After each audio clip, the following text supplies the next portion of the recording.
কি হলো শ্রাবণ? দাদু কি জিজ্ঞেস করলেন? কোথায় গিয়েছিলে বলো।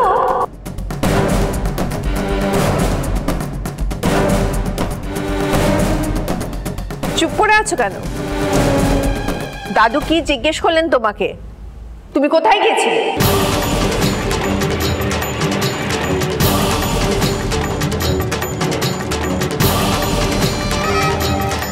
আসলে আজকে আমার এক বন্ধুর জন্মদিনে পার্টি ছিল, আমি সেখানে গিয়েছিলাম।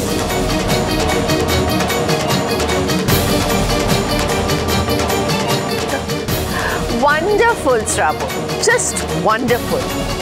ঘোষ বাড়ির নাচবো কিনা রাত বেরোতে এরকম একটা আউটফিট পরে লাউঞ্জ বারে পার্টি করতে গিয়েছিল। বাবা শুনলেন কি বললো আপনার নাচ বৌমা?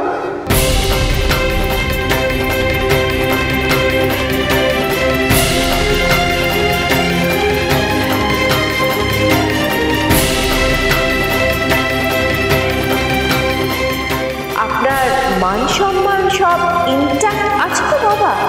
দেখবেন আবার ভুলোয় গড়াগড়ি খাচ্ছে না তো?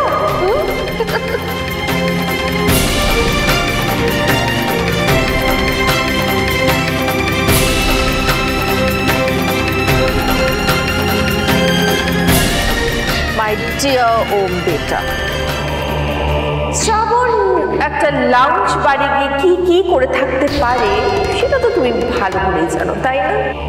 তা এতে তোমার প্রাইড অ্যান্ড প্রেজুডিস ইনট্যাক্ট থাকবে তো?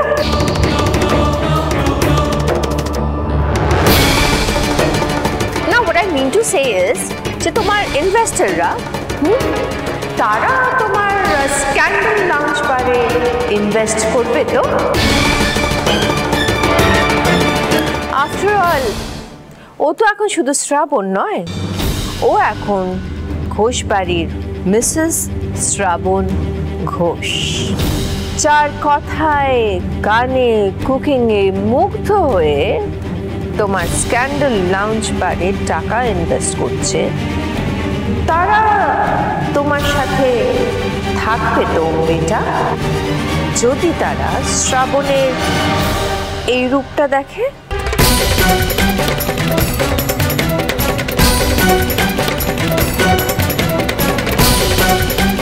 আমি কোনো লাউঞ্জ বারে যাইনি, আমি রেস্টুরেন্টে গিয়েছিলাম।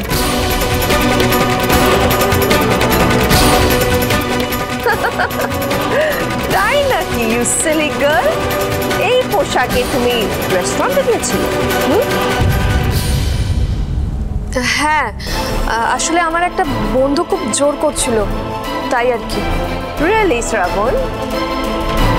তার মানে সে নিশ্চয়ই তোমার বেস্ট ফ্রেন্ড, ইয়োর বেস্টি, মানে যার কথা তুমি ফেলতে পারলে না, বাড়ির কাউকে কিছু না জানিয়ে তুমি পার্টি করতে চলে গেলে তার সাথে।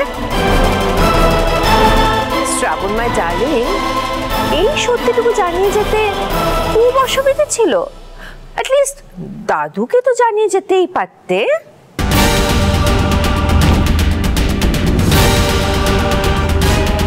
শ্রাবণ বেটা, লোকে কখন মিথ্যে বলে জানো তো? যখন তার সত্যিতে কোনো জোর থাকে না। এই যেমন তুমি এখানে দাঁড়িয়ে বলছো যে তুমি নাকি কোনো একটা রেস্টুরেন্টে পার্টি করতে গিয়েছিলে। শ্রাবণ, তুমি সত্যি পার্টি করতে গিয়েছিলে নাকি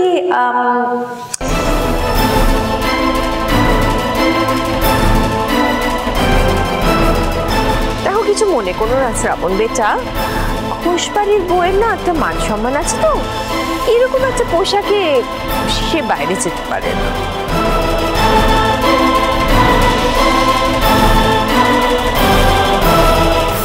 কেন পারে না?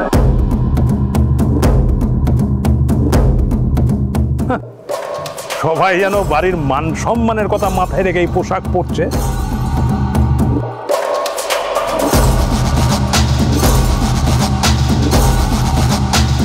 অন্যকে বলার আগে নিজেকে একবার আয়নার সামনে দাঁড় করিয়ে দেখা উচিত।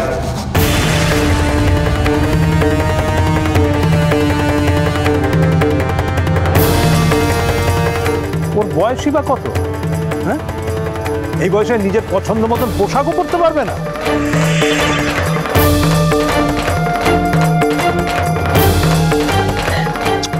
I love you, দাদু ভাই। I love you. You are really my high tech, দাদু ভাই। আলবাত পড়বে, আলবাত পড়বে। আর আমার মধ্যে না ওইসব গুণামি টোড়ামি নেই।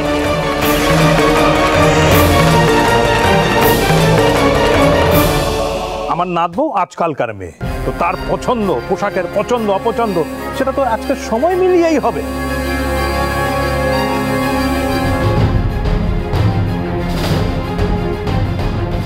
না না নাতবো, তুমি পরবে, অবশ্যই পরবে, সব রকম পোশাক তুমি পরবে। আর এই বয়সে পড়বে না তো কি বুড়ো বয়সে গিয়ে পড়বে না? অদ্ভুত কথা।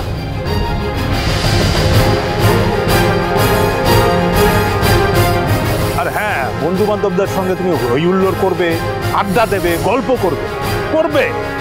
এতে কারোর বাড়ির মান সম্মান ধুলোয় মিশিয়ে যায় না। আর বাড়ির বউ হয়েছে বলে কি আমি তার পায়ে নিয়মের শিকল পরিয়ে রাখবো?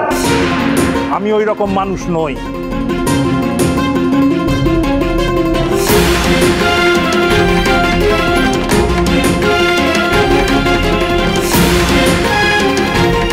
তবে একটা অপরাধ তো তুমি করেইছো না। হ্যাঁ, তোমার বন্ধুর আজকে জন্মদিন, তুমি যাবে, অবশ্যই যাবে, কিন্তু আমাকে তো একবার জানিয়ে যেতে পারতে। অকারণ মিথ্যে কথা বলা কিন্তু আমি পছন্দ করি না নাতবো।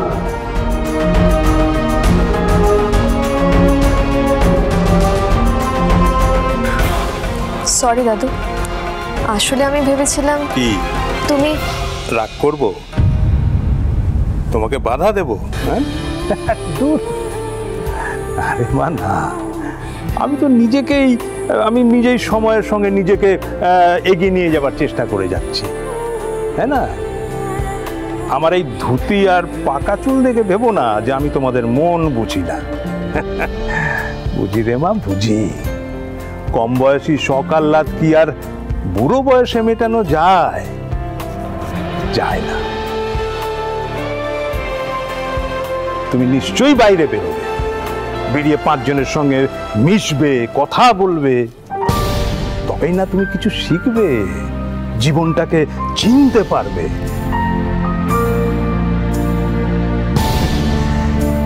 তুমি নিশ্চয়ই যাবে, নিশ্চয়ই যাবে, কিন্তু যাওয়ার আগে আমাকে একবার একটু বলে যেও। হ্যাঁ, থ্যাংক ইউ দাদু। আর সরি, এরকম ভুল আমার আর কখনো হবে না। দূর পাগলি মেয়ে আমার, কোনো থ্যাংক ইউ বলার প্রয়োজন নেই, সরি বলারও প্রয়োজন নেই। শুধু তুমি ভুলগুলো একটু শুধরে নেবে, ঠিক আছে? তবেই দেখবে এই পুরো খুশ।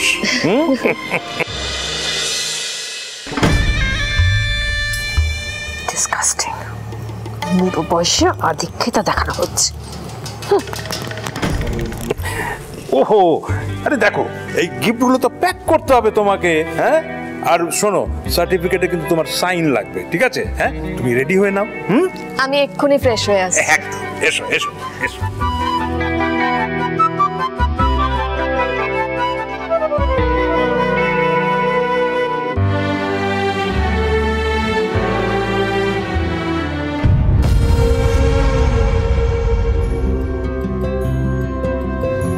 মাঝে মাঝে ভেবে পাই না কার মাথাটা খারাপ, কে বেশি ক্রেজি, আমি নাকি আমার ওল্ড ম্যান।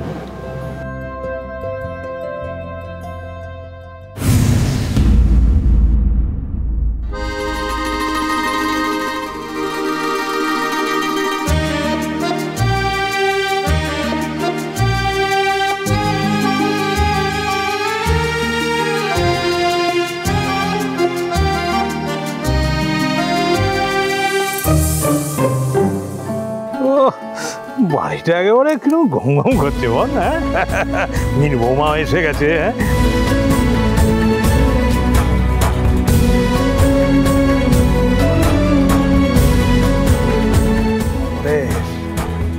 নাতিবাবুকে দেখে দেখেছিস? হ্যাঁ, কিরকম পাহারা দিচ্ছে রাত জেগে, দেখে মদের নেশা ছুটে গেছে রে।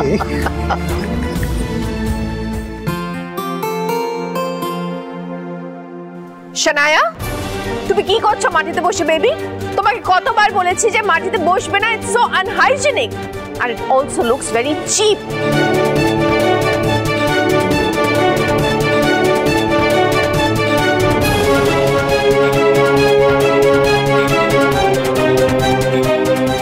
নতুন মা, মাটিতে বসলে শিরদাঁড়া শক্ত হয়। তাই নাকি শ্রাবণ বেটা? তুমি বুঝি আজকাল নাইট কলেজে গিয়ে ডাক্তারি পড়ছো?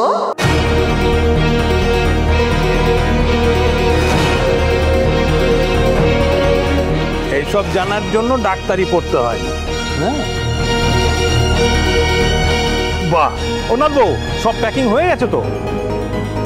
হ্যাঁ দাদু। বাহ, তাহলে তো ভালোই হলো। তাহলে এক কাজ করো, ওই সার্টিফিকেটগুলোতে ঝপঝপ করে একটু সই করে দাও দেখি। বাবা, বলছি যে আমরা সবাই মিলে সইটা করে দিই না, তাহলে তাড়াতাড়ি হয়ে যাবে। না না না, এখন থেকে নাত বই সই করবে। আগে তোমার মা করতো, তারপরে বড় বৌমা, আর এখন থেকে নাত বউই সার্টিফিকেটের সই করবে।